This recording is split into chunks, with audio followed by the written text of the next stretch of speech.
Today's guest is somebody I've wanted to speak to for a very long time.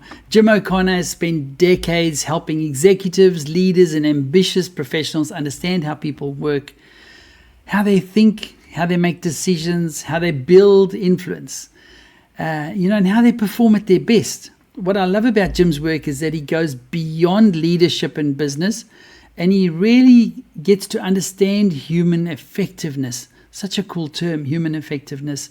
And how do we navigate uncertainty? How do we deal with conflict? How do we develop confidence and make better decisions? These are some of the questions that, Jim's helped people with answer forever. And we're going to dive in them today. So welcome, Jim. Thanks for joining us. Thanks, Louis. Thanks for inviting me along. So, Jim, just before we start, just a really quick one. Just tell us a little bit about who Jim is. Who Jim is? Well, I am somebody who's been interested in personal development since I was about 13.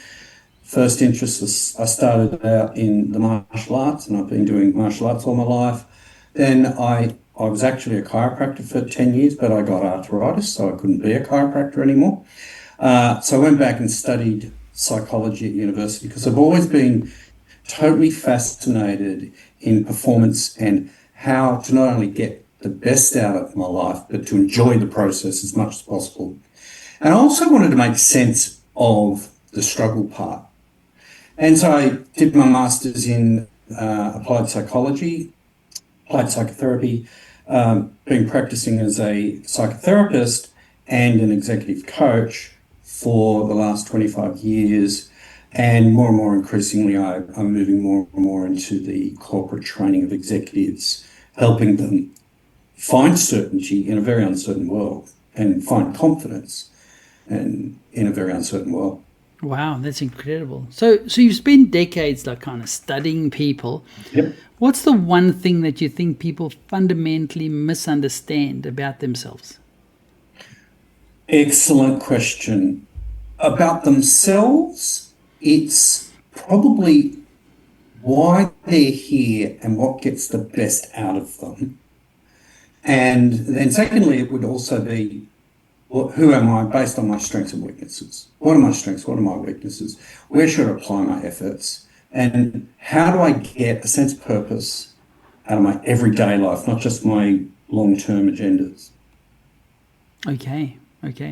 And, we've all seen some highly intelligent people who are super good at what they do, and they kind of just never reach their potential. And then there's other people that aren't, at that level, and they just sort of exceed all expectations. Why do you think this happens?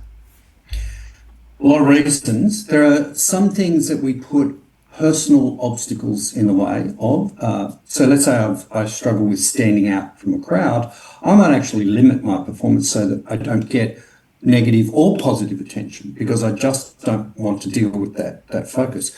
Other people might have ideas about I can't, therefore I shouldn't. I was working with a young lady just yesterday, and she is aspiring and she wants to do really well in her career, and she's worried about getting mentored by senior people because she doesn't want her peers to think she's getting ahead of herself. Okay. On the other hand, some people sell confidence, and confidence is really, really powerful when it comes to creating a sense of presence, a sense of authority, and a sense of influence and power. If you are confident, you can talk your way into a lot of really successful situations, whether you have the skills or not. People who are confident like that don't really care about whether they've got the skills or not. They just have a go. I love it. So there's a lot of reasons. Yeah, so what's the biggest psychological barrier holding back ambitious people that you see at the moment? Probably conscious or unconscious fear. So conscious fears would be, I work with a lot of people struggling with performance anxiety, so they struggle believing that when they're presenting, somebody's going to actually criticize them, or they might get asked a question that they can't answer and then they'll feel embarrassed and foolish. But then subconsciously, people sometimes believe they don't deserve success, or they go, it's all too hard, or it's all too confusing. Sometimes people they're just too distracted. They've got too many ideas. And the real secret is to find out which one of those particular obstacles or blockages or stucknesses is operating in anybody's particular situation. Okay. Sometimes it's a few, sometimes it's one thing, but we can always figure it out. Yeah. Wow. So when you meet somebody for a first time, are there some sort of signals that you can see that tell you, well, this person's likely to succeed? Yes. Body language is a big thing, because body language is reflective of what's going on inside your head. So even the way a person carries himself as they walk into my office can often be a good indicator. Grooming can be relevant, but also you can pick up the attitudinal stuff from their tone of voice and also their statements. There's this thing called the congruence test. And the congruence test says that a person's thoughts, emotions, and actions all have to be congruent or incongruent.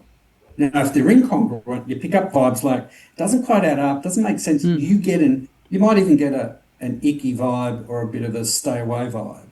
But somebody who's completely authentic, where their thoughts, their actions, and their emotions all line up, you go, I like that person. Wow. It's just a natural coincidence that you like people who are authentically congruent within themselves. Yeah. Wow. Okay. So, I know a lot of people struggle with imposter syndrome. So first of all, what's your kind of definition, for people that don't know what imposter syndrome is, people that already have it but don't know what it is, how would you best sort of describe it? If I'm feeling this kind of stuff, then they label it as imposter syndrome. What would that be? What would those things be? Well, imposter syndrome, it's kind of like you think you're a spy and one day somebody's going to find out and then you're going to be thrown in jail or executed. You might have a job that you are not quite qualified for, but you've been employed in it because other people think you're good enough. You're worried that the boss or your colleagues or your peers or even your subordinates will find out that you're not perfect and you've got flaws. And then those flaws will be exposed, and then suddenly you'll literally lose your job because the truth will come out. And what we want people to do is look at why they think they don't qualify, because obviously people qualify or they wouldn't have got the job. Yeah. And figure out why that is. Maybe they don't have the right degrees or the right process, or maybe they haven't arrived at the job in the so-called right way. And so they think they are a misfit when in fact everybody else around them thinks they're perfectly suited. Yeah. Yeah. Wow, okay. So is there a difference between confidence and self-trust? Oh, self-trust. What do you mean by self-trust? Is somebody just in themselves, they pretty much just, trust that they're right. So, they trust that they're right no matter what. Okay, yeah. Okay. So this is a really interesting question, and we see examples of this all around the world on public media, social media, politics, etc. So confidence, the way I define it, is the absence of fear and worry and the certainty of capability. So you're not frightened or worried, and you believe you've got the skills.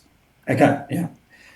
Notice you don't actually have to have nothing to worry about. You just have to not believe there's anything to worry about.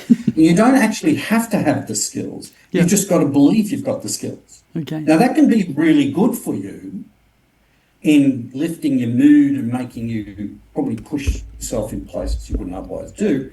but it could also be really disastrous because you might find yourself up to your neck in trouble and not have the skills to actually achieve what you've got to do. So it's like kids who watch their parents drive a car, and then by the time they go for their license or their learners, they go, I know how to do this. Yeah. Because I've watched, it's not even difficult. Yeah. It's not even that difficult. So I just do this but it's not until they actually drive that they nearly run into some tree or a parked car. They go, oh shit, I actually don't have these skills. Yeah. Maybe I shouldn't be this confident. You see a lot of that.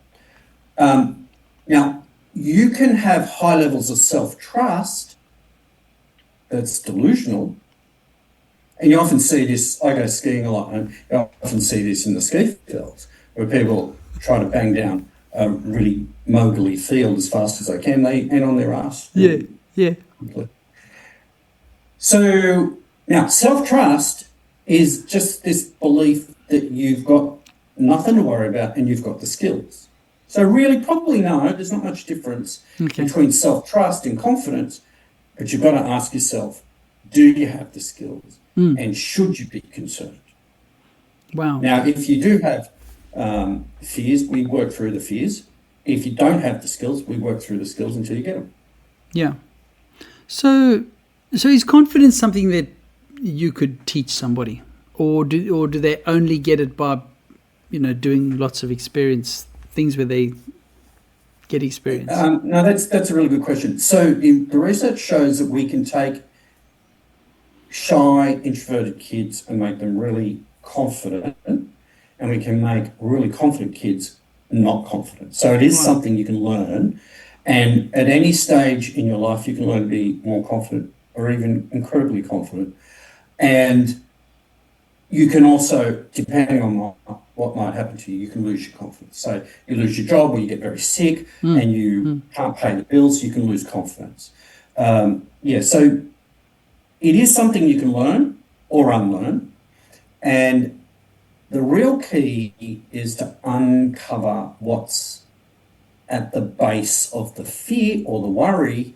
And also the experiential part is to make sure you've got the right skills that are going to deliver the right results so that you get success. There's no good having skills that just don't work properly. Yeah. Wow. Okay. You'll become less confident. So if somebody was confident and now something's happened in their world and they kind of doubting their own confidence, how would you suggest that they start rebuilding trust? I mean, they could obviously come to you and you can give them a confidence course, but are there other ways that they could start building their own trust in their own judgment? Yes. So from the fear and worry question, you've got to ask yourself, what am I really frightened of? And there are probably 7 or 8 what we call usual suspects. Fear of death, fear of aloneness, fear of vulnerability to pain or embarrassment, fear of not being powerful, not having the power to get something done, the fear of insignificance, that you're not the most important person in the room, fear of not being good enough, the fear of uncertainty, fear of failure. All of these fears, we've got to figure out which one it is. Now, what's interesting, these are universal fears. These are fears everyone has to address. So, interestingly enough, they also underpin most people's lack of confidence. Oh, okay. But when it comes to, say, performance, it's usually vulnerability to being embarrassed, not being good enough, or uncertainty, or the fear of failure. So once you know those things, then you've got to come to terms with them or eliminate them. That's the psychological component, but the skills component is really about repetition, practice. Go on ChatGPT, learn how to write a good script, learn how to address a problem, and then practice every single day and get good at incrementally every day. Yeah. I think of it as a bit like, so I do martial arts, and we get white belts, and no matter how old they are, no matter how experienced they are, we start everyone as a white belt, and then you just got to learn the skills and demonstrate competencies. And when you've achieved the white belt syllabus, you go to yellow belt, and then so on and so forth. And if you think of it that way, you just want to break down the problem, whether it be psychological or whether it be practical, into tiny little steps that you can succeed at. We don't want you biting off more than you can chew, because then you'll fail, and then you won't build confidence that you can succeed. And just about every problem can be broken down into little steps that you can manage and incrementally increase over time. I love it. It's like that book, Eat That Frog, one piece at a time. So what advice, and I suppose this is the part of the advice, but is there any other advice that you'd give somebody that's overwhelmed by responsibility? Because I know you deal with a lot of leaders and corporate executives. Look, responsibility is an interesting thing. Anxious worriers, people who find themselves overwhelmed, are usually people who are overly responsible. So they're taking on responsibilities that are not their own, taking on responsibility for things they have no control over and no influence. So if we can, if we work with these people and we get them to accurately work out what they should be responsible for, we then get them to hand over responsibility to other people, and their pressure comes down, their stress comes down. The other thing about responsibility is people often are not willing to just trust the process. They feel like they've got to drive the process. When you plant the garden and you water it, you just got to get out of the way and let the garden grow. You don't make the plants grow. But the anxious worrier will be going, what should I do to make the plants grow? Or what should I do to progress the project a little bit more? When really what they should be doing is going to lunch, reading a book and enjoying themselves and trusting the process. This is true. So, when it comes to pressure, and I mean, now with AI coming in, I mean, I think there's more pressure on jobs than there's ever been, because we expected to do stuff 10 times as fast. How does it work now with pressure? Because some people, when that pressure happens, they just thrive. They just take off and they're amazing. And then other people just become completely paralyzed by it. What's the difference between those sort of two types of people? Well, it's a coping mechanism. So they're both coping mechanisms. One's useful, one's not. So the people that cope with life by attacking problems, what they're doing is they're going really fully focused, and all of a sudden, all of their fears and worries go away because they feel empowered. And they don't step back and go, oh, there's so much to do. They just take on the first step, the second step, the third step. Wow. People that get overwhelmed don't know where to start, and they feel like there is nowhere to start. Now, when you've got a mess, the first place to start is anywhere. True. When you've got too much on, the best place to eat the elephant is one little bit at a time. It doesn't matter where you start, you just got to start. And there's an interesting phenomenon that the person who takes action and starts a direction changes the game, changes the run of play in ways that a lot of the stuff they're overwhelmed by just goes away. Right? Wow. So it's taking taking action, and then from the action you'll be able to see what the next direction is. That's very cool. And a lot of the worries go away the moment you decide the direction. Okay. Like, there's only one way up the mountain, and that's the way you choose to go up the mountain. What you've got to do is look at the path in front of you and start taking the steps. And when you come to an obstacle, you either go around it, over it, or behind it, or you change directions. But if you never start, you never get up the mountain. So in your thoughts, what's the difference between authority and influence? Okay. Well, we know there's three parts to this holy trinity of executive presence: authority, influence, and power. And the best way to understand it is power is just force. When it comes to workforce, it's the size of your workforce, it's how hard you can push them. You can understand some people might use coercive power, where they threaten or force things to happen. You can use the power of inspiration, but it's just what drives action. Influence is anything that changes the system, and that could be good or bad, you know.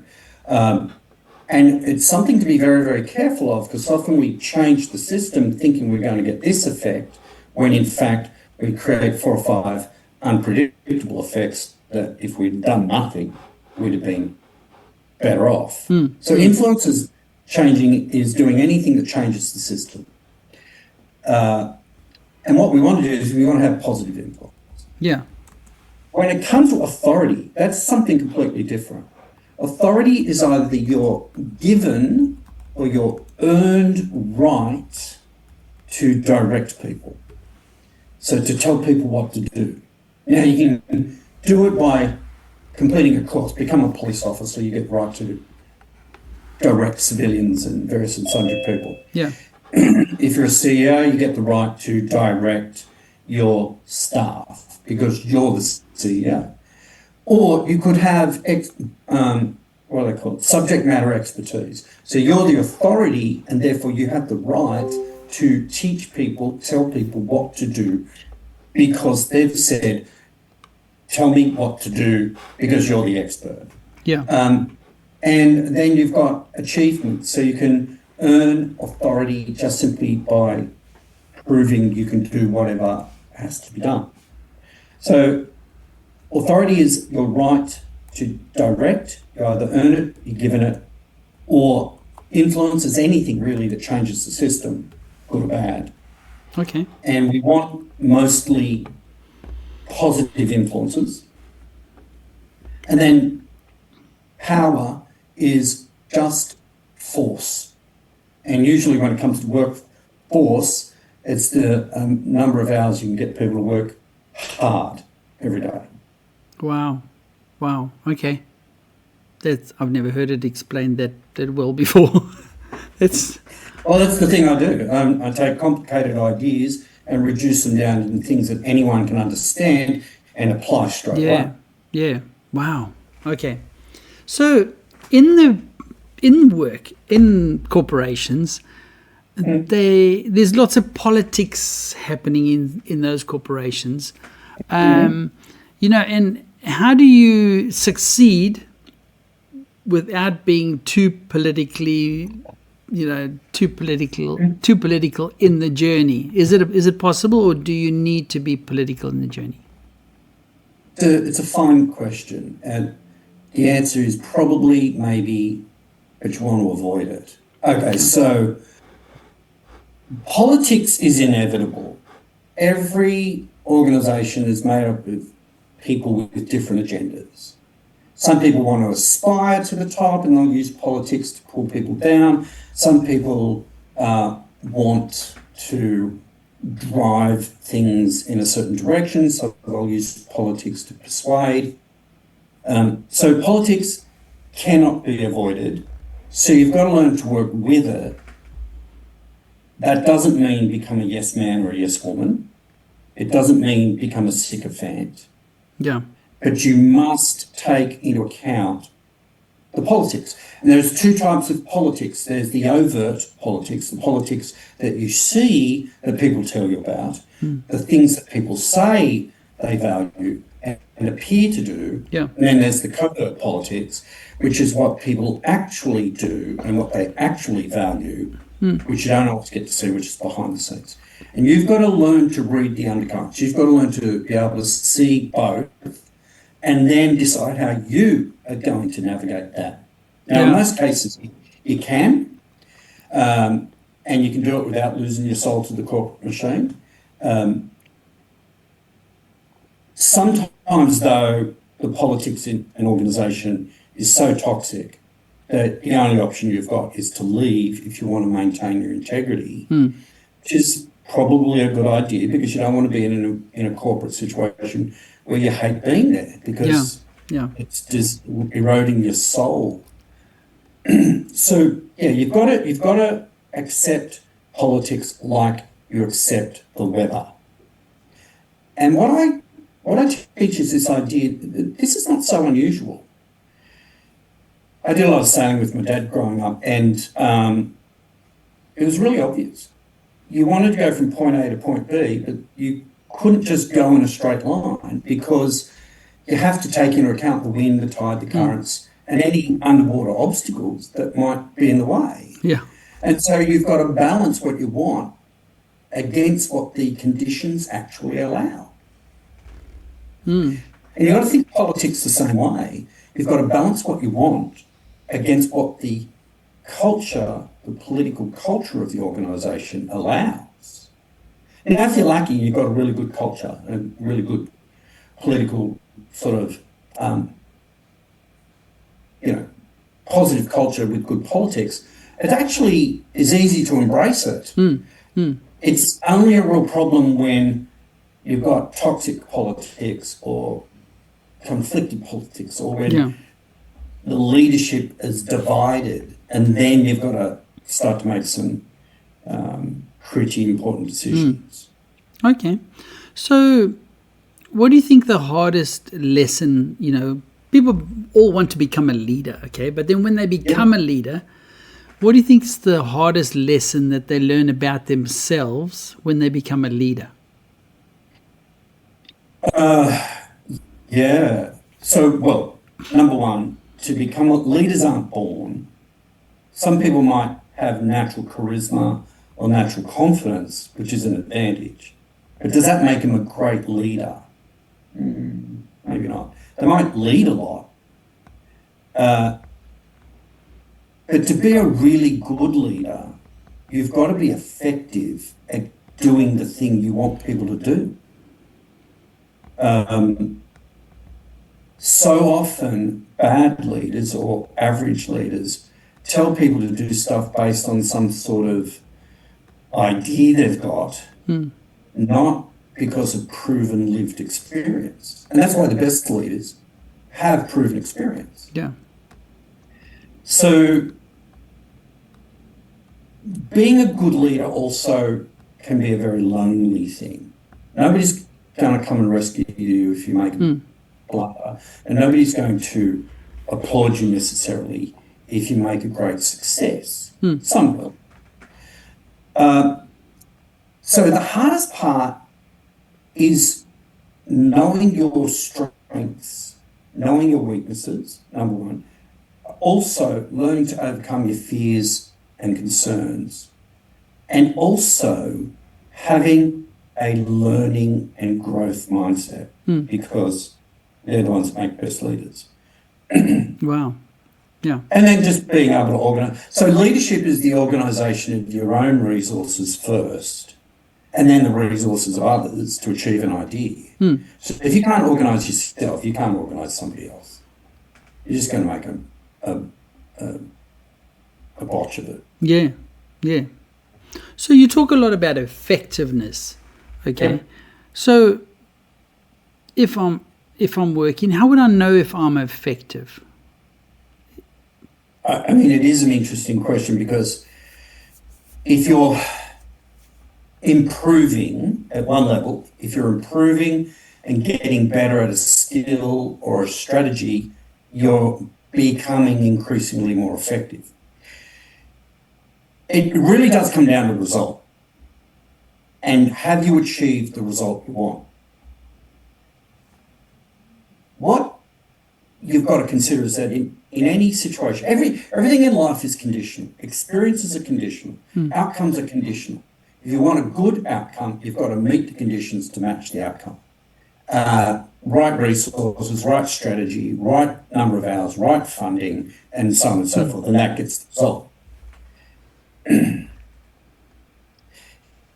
If you Sorry, just remind me what the question was again, because I've just had a brain fart. How would you know if you're effective in whatever your role is? How would you know if you've reached an effective stage? All right. So as long as your situation now is better today than it was yesterday, or you've got high probability that the things are moving in the right direction, then you're effective. But it's a bit of a difficult question, because sometimes the most effective things mean you go backwards first. You might have to break things down, tear them apart and destroy them before you can rebuild them. But the simple answer is you've got to have a clear pathway, just like in any project. And if those pathways are well designed, and you have the resources, then you can measure progress. Then you're effective.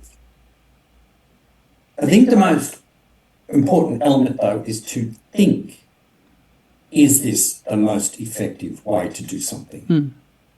Because I do this experiment with some of my corporate clients when I might do small groups of stuff. And I go,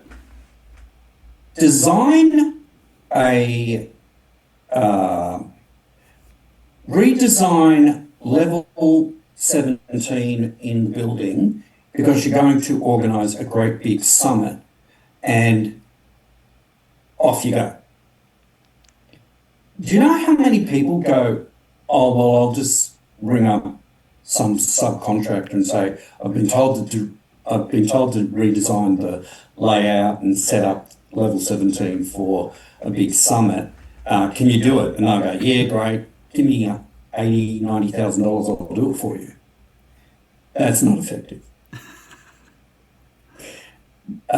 Often the subcontractor doesn't care less about whether or not you succeed or not. And what would often be more effective is, if I had to do this with little or no resources, what would be the simplest, easiest and most effective way to do it?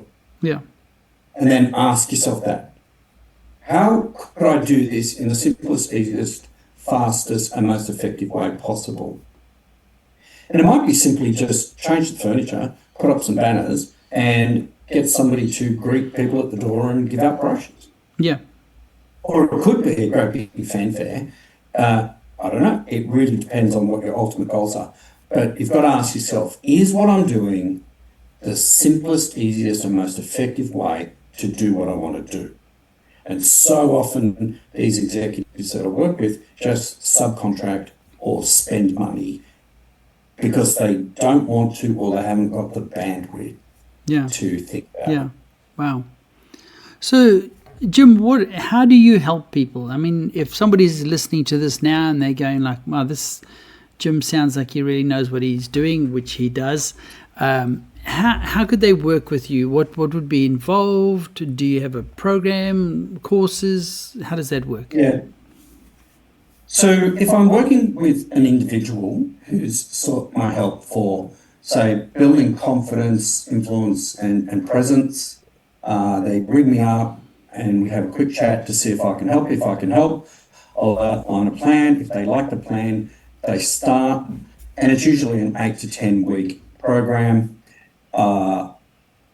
In that initial phase, they will get an outline of key performance indicators, key milestones, and then we build a plan and a strategy to achieve those key milestones. We also use their lived experiences and their real life situations to practice. And then once we've got all the information in their head and they've got themselves a good strategy, we just keep working the strategy until their confidence comes up that they know they can deliver. So, for example, I did a program at the Royal Bank of Canada with 6 young executive women, 28 to 30 or 33, who are high potential and they just needed more self-assurance. So 6 sessions over 12 weeks, once every 2 weeks for 2 hours. And we went through everything. What is presence? What's confidence? What is influence? And then we had a lot of fun, frankly, just playing and becoming more and more and more confident. With the on the higher level, with the big company programs that I run a masterclass program where we take senior people, vice presidents, EDs, and work them through navigating how to navigate the corporate landscape effectively, with a real emphasis on how do you do what you do more and more increasingly effectively. And what we do, if I was doing that, the company would give me, and I would get together and we'd do a discovery piece where we figure out what our key objectives are, and then I'll design a program to suit those, and then we'll run it. And typically it's once every 2 weeks, I'll meet with a group of people for 2 hours or a bit longer perhaps. Yeah. And within each session, we start at the beginning, we work through all the skill sets, just like you would in a belt system, a ranking system in martial arts, and we just keep practicing. Here's the skill, let's practice it. Here's the new skill, let's practice it. We build on, and just keep going from there. And it's always a lot of fun. I love delivering programs. Yeah, that sounds amazing. So, Jim, what we'll do is we'll obviously just put all your details in the comments below, and people can reach out to you. Do you have something like, if I'm thinking about it, do you have a free coffee we could have with you, or is there something like that we could reach out? Yeah, because I only want to work with people that understand what I do and can see the benefit and who are highly motivated. I'm not here to sell anything to anyone. I only want people where I'm a good fit. And so quick coffee or a phone call or even a Zoom call just to discuss, feel each other out and figure out whether or not I'm a good fit for them. Perfect. All right. Thank you so much, Jim. This has really been a pleasure. And, if anybody's out there, they want to be more effective, they want to grow in their business, they want to be a better leader, definitely reach out to Jim and have a chat with him. He's incredible. Thanks, Jim. Thanks for having me on, Louis. I've really enjoyed the interview. Thanks. Cheers.